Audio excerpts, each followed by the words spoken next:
अस्सलाम वालेकुम दोस्तों, मैं थोड़ा भरा मियाँ मुहम्मद अफजल बट्टू तो तुसीं वेखदे पे हो डिजिटल किसान पाकिस्तान।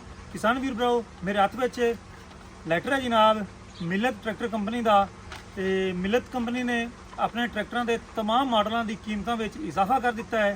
तो उन्होंने कहना यह है भी हुकूमत ने लाया कोई सेल टैक्स की वजह से सानू कीमत मजबूरन वधावनियां पै गई ने। तो किनियां कीमत वधियां ने ये अपने वीर भरावां नूं मैं दसदा चलना। तो दोस्तों, मिलत कंपनी के 12 मॉडल है ने, उन्होंने कीमत मैं अपने वीर भरावां नाल शेयर करना। तो पहला मॉडल है जनाब MF 235 50 हॉर्स पावर। तो यदी जी बेसिक प्राइस हैगी है 20 लाख तो 20,000 है।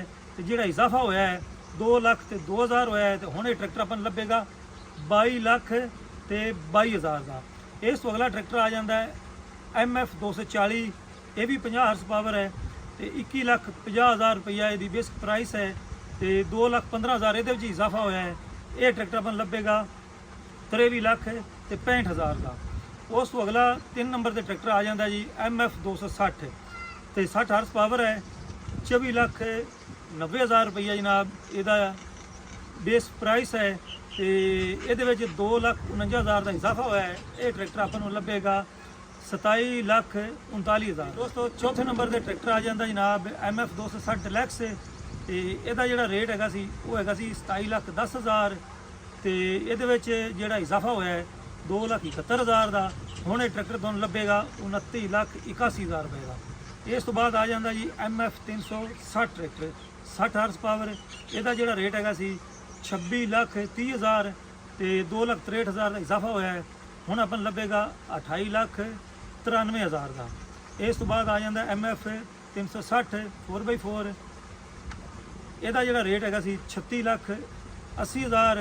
तो 3 लाख 68,000 ये इजाफा होया है। ये हुण अपन लभेगा 40 लाख 48,000 का।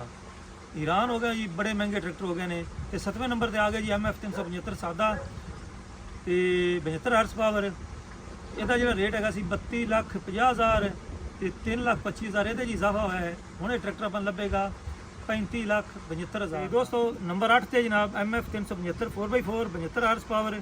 तो यदा जो रेट है 43 लाख 70,000। तो ये जो इजाफा होया है 4 लाख 37,000। तो हुण ये ट्रैक्टर लभेगा 48 लाख 7,000 का। उस तो बाद 9 नंबर पर MF 385 85 हॉर्स पावर 33 लाख 70,000 का। ये इजाफा होया 3 लाख 37,000 का। ये हुण लभेगा 37 लाख 7,000 का। हालांकि ये ट्रैक्टर अपन पहले लभदा पिया सी 34 लाख 65,000 का। हुण पता नहीं ये उत्ते इस रेट लिस्ट उपर जो लिखा हुआ है वो 33 लाख 70,000 है पुराना रेट। तो नवा है जनाब 37 लाख 7,000। इस तो बाद 10वें नंबर पर आ जाता MF 385 Deluxe 85 horse power 37 lakh रुपया वह पुराना रेट है। तो वो इजाफा हुआ है 3 लाख 70,000 का। तो हुण ये ट्रैक्टर लभेगा 40 लाख 70,000 का। तो उस बाद 11वें नंबर पर MF 385 4x4 85 हॉर्स पावर पुराना रेट 44 लाख 50,000। तो 4 लाख 45,000 ये इजाफा हुआ है। ये लभेगा 48 लाख 95,000 का। उस तो बाद 12वें नंबर पर MF 385 4x4 Deluxe 85 horse power पुराना रेट 47 लाख 40,000। तो 4 लाख 76,000 इजाफा हुआ है। तो 52 लाख 14,000 का अपन लभेगा। ये है सन जनाब मिलत कंपनी की तरफों 12 मॉडल। तो 12 मॉडलों की कीमत मैं अपने व्यूअर भरावां दस दित्तियां ने। तो यकीन मनो हालात ये आ गए ने, आवाम तो बिजली के बिल नहीं भरे जाते पे। तो हाँ हुण जो ट्रैक्टर नवे लैने ये हुण एक ख्वाब ही बन जाएगा। तो मेरा ख्याल है भी किसानों के नाल जिहड़े हैगे ने शोरूम वाले बेचारे जिन्ने भी डीलर हैगे ने उन्हां दा भी जिहड़ा प्रोग्राम है ना, या उन्हां दा जिहड़ा सेल परचेज वाला कारोबार है शोरूम वाला वो भी तबाह हो जासी दा।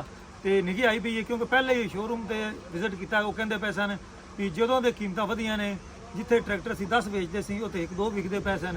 तो जिहड़ियां हुण कीमतां वधियां ने, हुकूमत ने टैक्स लाया है, हुण मेरा ख्याल है भी वो भी 2 वाली पोजीशन खत्म हो जासी। उन्हां दा कारोबार बार खत्म है। तो जमींदारा भी जिहड़ा है वो भी खत्म है।